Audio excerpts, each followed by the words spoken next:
సాధిస్తున్నాం. రాష్ట్రంలో ఇప్పటికీ సాంప్రదాయ వృత్తుల్లో చాలా కుటుంబాలు జీవనం సాగిస్తున్నాయి.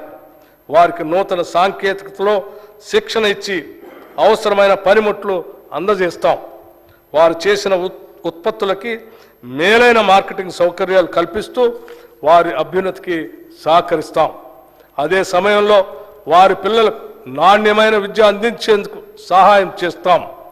వారు ఐఐటి మరియు అంతర్జాతీయ విశ్వవిద్యాలయాల్లో సీట్లు సాధించేలా అవసరమైన శిక్షణ ఏర్పాటు చేస్తాం. భవిష్యత్తులో వారు విదేశీ ఉద్యోగ అవకాశాలు కూడా అందిపుచ్చుకునేటట్టు వారిని తయారు చేస్తాం.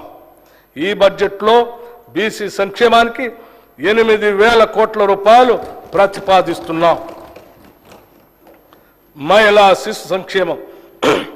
సమాజంలో సగభాగం మహిళలే. మహిళా సాధికారత అనేది కొందరికే పరిమితం కారాదు. ఈ కారణంతోనే కాంగ్రెస్ ప్రభుత్వం తమ మేనిఫెస్టో